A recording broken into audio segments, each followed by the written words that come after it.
സ്വതന്ത്ര പലസ്തീൻ രാഷ്ട്രം താലിബാനെ പോലെ ആയിരിക്കുമെന്ന് ഇന്ത്യൻ ബ്രിട്ടീഷ് നോവലിസ്റ്റായ സൽമാൻ റുഷ്ദി അഭിപ്രായപ്പെട്ടു. ജർമ്മൻ ബ്രോഡ്കാസ്റ്ററായ RBB നടത്തിയ അഭിമുഖത്തിലാണ് അദ്ദേഹത്തിന്റെ പരാമർശം. ഗാസയിൽ നിരവധി മനുഷ്യർ മരിച്ചു വീഴുന്നതിൽ ലോകത്തെ മനുഷ്യരെല്ലാം ഇന്ന് ദുഃഖത്തിലാണെന്ന് സൽമാൻ റുഷ്ദി അഭിപ്രായപ്പെട്ടു. ഗാസയിലെ മനുഷ്യരുടെ മരണത്തിൽ ദുഃഖമുണ്ട്. എന്നാൽ പ്രതിഷേധക്കാർ ഹമാസിനെക്കുറിച്ചും പരാമർശിക്കണമെന്ന് ഞാൻ ആഗ്രഹിക്കുന്നു. കാരണം എല്ലാം ആരംഭിച്ചത് ഹമാസിൽ നിന്നാണ്. കൂടാതെ ഹമാസ് ഒരു ഭീകര സംഘടനയുമാണെന്ന് റുഷ്ദി പറഞ്ഞു. യുവ പുരോഗമന വിദ്യാർത്ഥി രാഷ്ട്രീയം ഫാസിസ്റ്റ് തീവ്രവാദ ഗ്രൂപ്പിനെ പിന്തുണയ്ക്കുന്നതെന്ന് വിചിത്രമായ കാര്യമാണെന്നും അമേരിക്കയിൽ ഉൾപ്പെടെ ഇസ്രായേലിനെതിരെ നടക്കുന്ന വിദ്യാർത്ഥി സമരങ്ങളെ ചൂണ്ടിക്കാട്ടി അദ്ദേഹം പറഞ്ഞു. അവർ സ്വതന്ത്ര പലസ്തീനെക്കുറിച്ചാണ് സംസാരിക്കുന്നത്. 1980 മുതൽ എന്റെ ജീവിതത്തിന്റെ ഭൂരിഭാഗവും പലസ്തീൻ രാഷ്ട്രത്തിനായി വാദിച്ച ഒരാളാണ് ഞാൻ. സ്വതന്ത്ര പലസ്തീൻ രാഷ്ട്രമുണ്ടായാൽ അത് ഹമാസിന്റെ നിയന്ത്രണത്തിലായിരിക്കും. പലസ്തീൻ പിന്നീട് താലിബാനെ പോലെയും ഇറാന്റെ ഒരു ഉപഭോക്തൃ രാജ്യമായി മാറും, റുഷ്ദി പറഞ്ഞു. പാശ്ചാത്യ ഇടതുപക്ഷ പുരോഗമന പ്രസ്ഥാനങ്ങൾ മറ്റൊരു താലിബാൻ രാഷ്ട്രം ഉണ്ടാക്കാനാണോ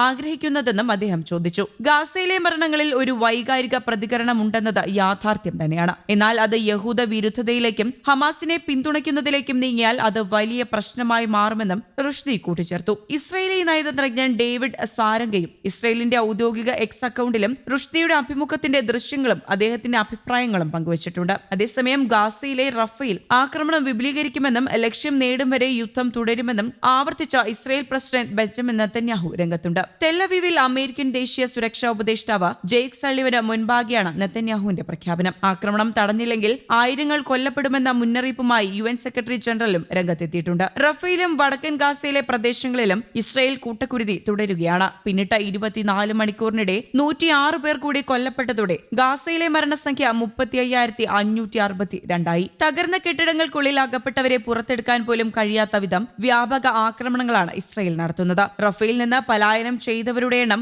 9 ലക്ഷം കവിഞ്ഞതായി UN ഏജൻസികൾ അറിയിച്ചു. റഫേലിലേക്ക് കൂടുതൽ സൈനികരെ നിയോഗിച്ച് ആക്രമണം വിപുലീകരിക്കാനാണ് ഇസ്രയേലിന്റെ നീക്കം. ഇക്കാര്യം US ദേശീയ സുരക്ഷാ ഉപദേഷ്ടാവ് ജെയ്ക് സള്ളിവനെ നെതന്യാഹു ധരിപ്പിച്ചിട്ടുണ്ട്. എന്നാൽ റഫേൽ വ്യാപക ആക്രമണം നടത്തരുതെന്നും ഹമാസിനെ അമർച്ച ചെയ്യാൻ രാഷ്ട്രീയ നടപടികൾ കൂടി വേണമെന്നും ജെയ്ക് സള്ളിവൻ നെതന്യാഹുവിനെ അറിയിച്ചതായി വൈറ്റ് ഹൌസ് വൃത്തങ്ങൾ പ്രതികരിച്ചിട്ടുണ്ട്.